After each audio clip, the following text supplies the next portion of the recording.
we have 5 tips for males over 45 training jiu-jitsu.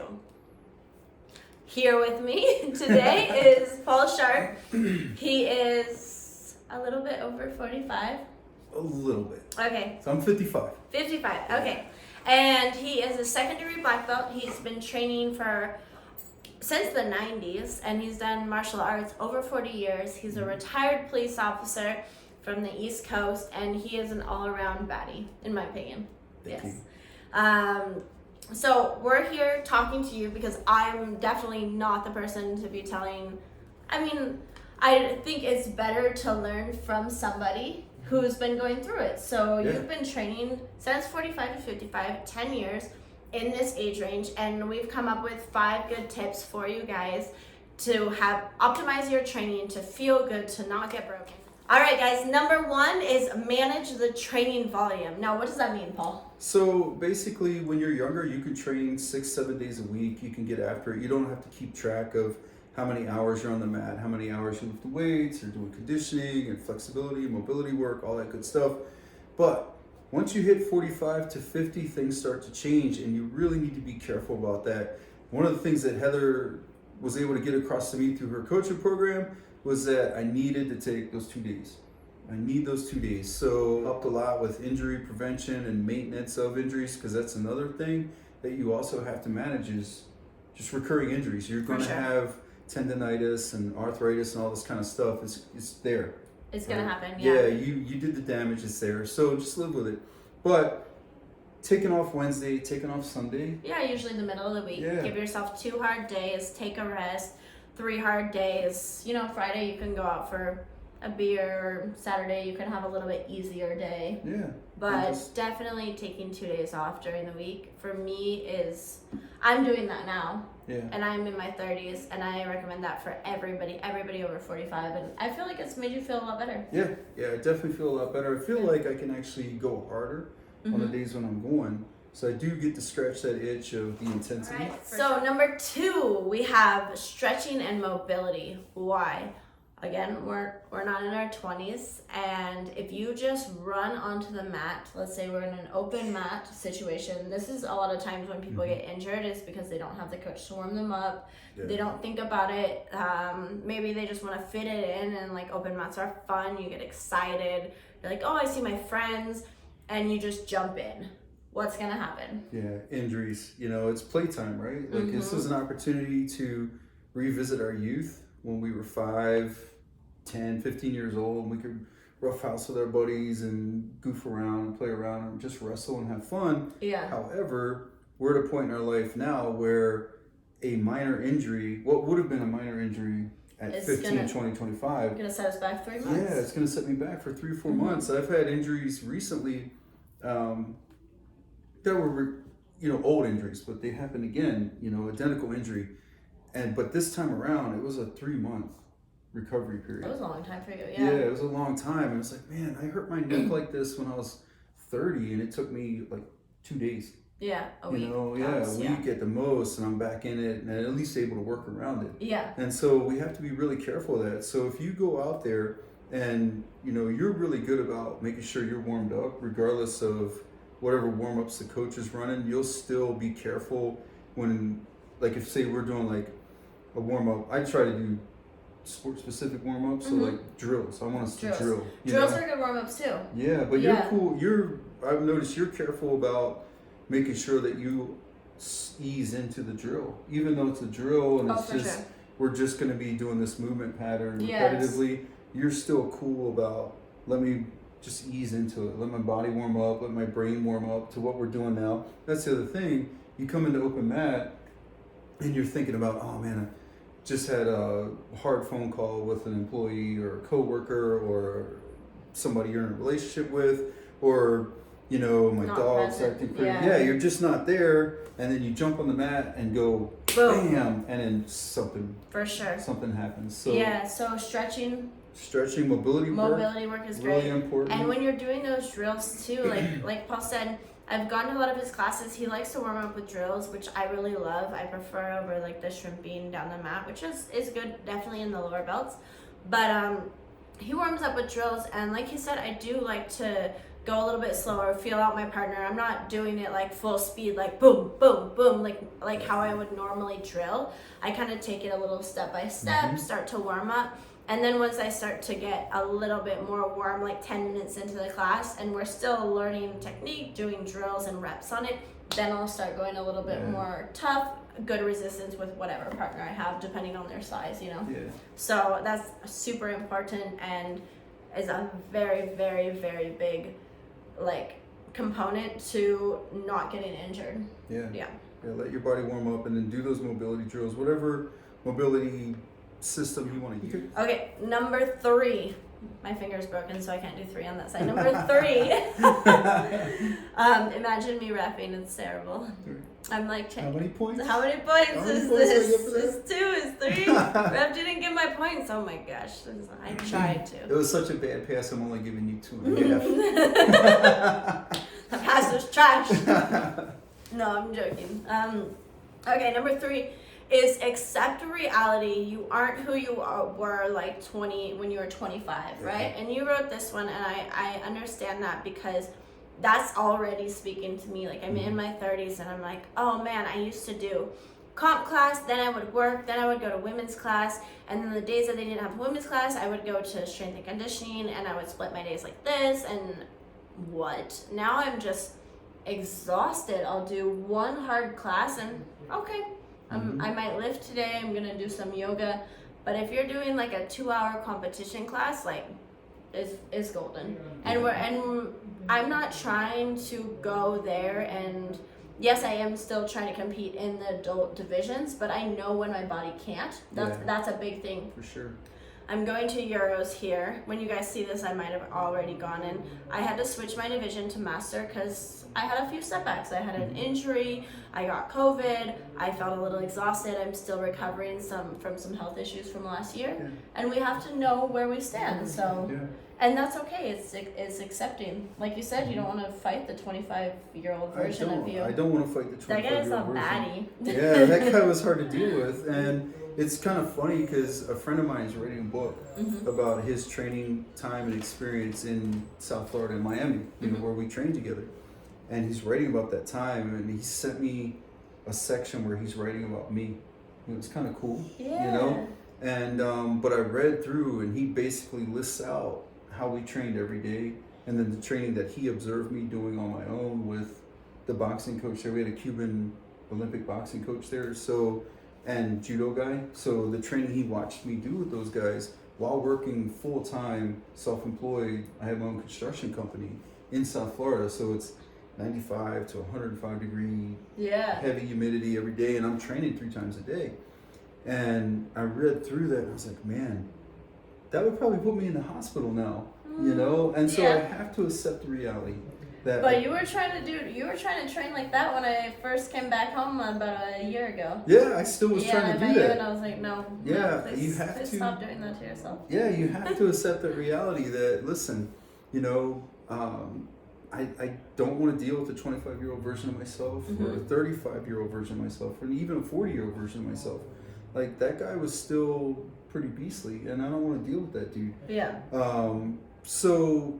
But it's not just throwing in the towel. Like, now and I think the nice thing, especially for you, this might not be the same for the people just coming into jiu-jitsu at that age, but, you know, if you're a purple, brown, or black belt, I think that now you can start with, like, helping with coaching, studying technique, watching some videos for other students and helping them work on the things that they need to work on. Yeah, like, absolutely. supportive mentor roles, though, is fantastic. Or, like we were talking about earlier, is, like, let's say you have another profession, like you're a doctor, you're a PT, like some sort of thing that you can bring to the tribe, to the community. Yeah, you can still contribute, right? For you can still do your thing to help everybody kind of rise up a little bit, and just be accepting of that. Yeah. And, you know, I like the saying of, you know, if you wouldn't say this to your best friend, or if you wouldn't say this to your child, don't say it to yourself.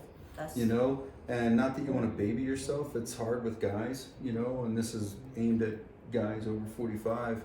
You know, it's hard to.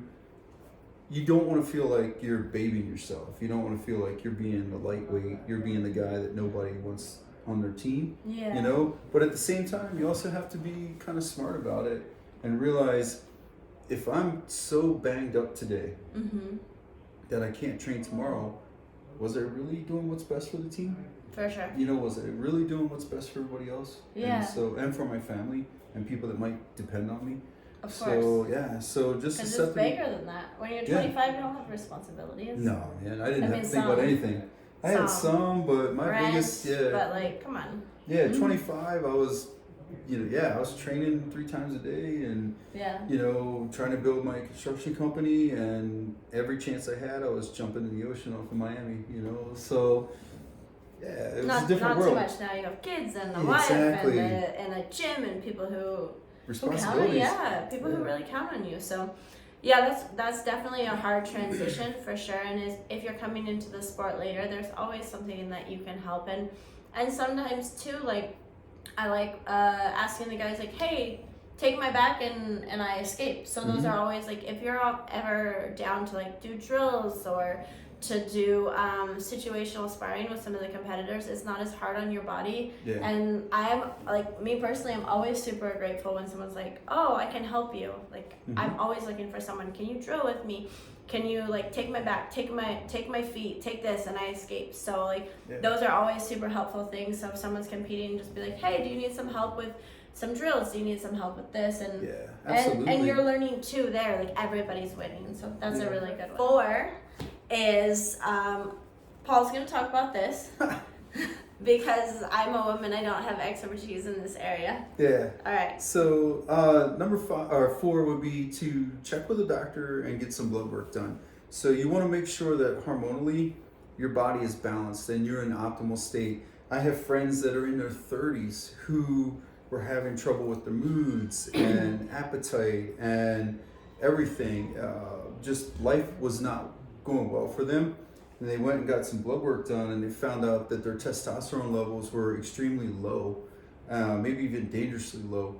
And so they were able to get some testosterone replacement therapy done, and it leveled them out. Their mood improved, they were able to train, they were able to recover.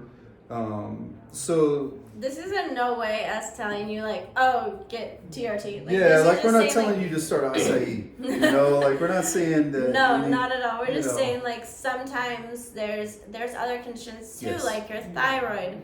Absolutely. I have a friend who, speaking of thyroid, I have a friend who competed at a high level for a long time and trained out of a really high level gym, and he suddenly at 50 was having a hard time making weight.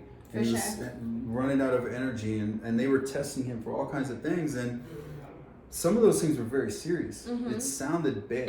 And then he had they sent him to an endocrinologist who tested his thyroid, and it was simply his thyroid. Yeah. And they gave him medication, they put him on medication for his thyroid, got his thyroid fixed, and instantly all the issues stopped. Like, he was restricting his diet. He was doing everything because he's like, I'm not going to make weight. I'm actually gaining weight, and I'm eating less and less.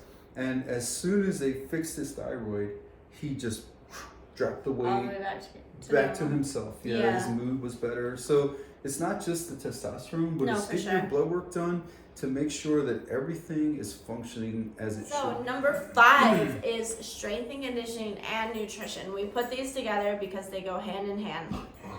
They're both really important things. Strength and conditioning, when we go in jiu-jitsu, especially when I just started in the sport, I had no idea. I didn't start strength and conditioning until like 4 years in, and I feel like an idiot. I wish someone had just forced me to go to the gym, right? So strength and conditioning, when we're in jiu-jitsu, we're constantly pulling those ligaments and tendons apart again and again and again. We're beating up our body, and we really need to build the muscle around my online coaching program. I always recommend that everyone does 2 to 3 strength and conditioning per week. I think it is really hard to require 3. Yeah. If you have a job, you have jiu-jitsu, you have a family, like a lot of these men and women, like I can't say do 3. Like when, how are we gonna fit this where are they in? gonna find that time? 2 is minimum. 4 is great. If you can do 4, do 4. If you can't do 4, don't. Like just try to fit 2 in. It's super important, and I think that for someone who's lifted weights for years, You understand like not lifting super heavy for jiu-jitsu, like the body It's just not necessary. the bodybuilder body is not necessary. And we've even had like even here in your gym, a lot of bodybuilders come in. Yeah, powerlifter guys. Yeah, and they're now starting to lose weight. Yeah, they're starting to realize. Yeah, like, there's a tax to be paid for carrying all that muscle. For sure, for sure. As far as cardiorespiratory goes, and conditioning and nutrition. Nutrition's super important. Super. So especially as we age up, as we get on in the years, what we could get away with in our 20s and 30s. Pizzas and salads. Yeah, you can't do that. Yeah, anymore. You can't. Sorry. Your post-training meal can't be pizza and beer, and you're gonna pay for that. The Gary Tonin 5 guys. Yeah. But he was like 25 then, right? Right. Or 26 something. Yeah. He was young. Yeah, you but can't. I remember that when I was younger. I was like, how can he eat that shit? I would die. Yeah, you can get away with it, up until a certain point. And as men, we have an advantage in that, Most men, yeah. Can eat like shit and anything, still look pretty good if they're working out. Yeah. Whereas women, I eat 2 slices of pizza and I can see cellulite on the back of my legs. Yeah, like, all of instantly. a sudden. Yeah, Instantly. Right? Yeah, and that's always like the joke, right? With For couples sure. and stuff. Is like, we're going to go on a trip, we're going to take a vacation, so we're going to do this diet together so we look good, or for weddings, for pictures. For sure. And the female will say, I'm drinking nothing but Diet Coke or water, and I'm eating like celery and salads, and I'm still gaining weight. He just stopped drinking Cokes and lost like 5 pounds in a week. Sure. Well, it also has something to do with a lot. What I'm seeing too in my online coaching program is a lot of women aren't eating enough. Yeah. So that's a whole nother subject with the women. Yes, for sure. But like you said, just men can get away with eating kind of crap for a certain amount of time, and then it just sneaks up on you. Sometimes it's age. For me, it was 45. For you, it was 45? Yeah, 45, 46, somewhere there. I was gonna compete, diet down and compete, and I was like, no problem. It's 8 weeks away, easy. Yeah. And by week 6, I was thinking, this is not going well. Yeah. This is not going the way I thought it would go. So it's not. So I had to make adjustments and just back to accepting reality. This is now. This is reality now. And what worked when I was 25 and 35 and even 40 is not working. It's not working anymore. And now at 55, what was working at 50 and 45 is not working. So I have to make those adjustments. And the role of nutrition in injury recovery, and which is going to be a thing. For sure. If you're training jiu-jitsu and you're not injured, I gotta wonder if you're training jiu-jitsu. Are you really training? Yeah, Are you sitting on the side of the mat watching train? I know that guy. You went to open mat, but you just watched a lot. Did you take a selfie after the second roll? Yeah. Go home. Yeah. So it's one of those things. It's a fact of life that those things are gonna happen. Just little nagging aches and pains too. Like we know too that arthritis and tendonitis and all that stuff is associated in some way to what we eat. We can reduce inflammation. So really paying attention to what I eat, how it affects me, how I feel the next day. Do I feel nauseous walking onto the mat? Well, man, that's not from what I ate this morning. That's from what I've been eating for a long time. Yeah, and so you have to pay attention to that and monitor that, and that'll give you longevity, especially for older guys that are starting out. So guys that are 45 and up that are just starting jiu-jitsu, you really have to pay attention. Like we know jiu-jitsu causes us to become healthier because we start thinking about, well, I need to drink more water because I cramped like crazy. Yeah. So I need some more water. And man, I thought I was gonna puke because I ate a breakfast burrito on the way to the gym to train in the morning. Well, that wasn't a good choice. So what's a better choice? For sure. So we start thinking about those things. So we know that causes us, but as you age, you really have to think about it. You have to focus a little bit more. You have to be just intentional. Sure. Be really conscious of what am I eating right now? Is this gonna get me closer to my goal or take me away from it?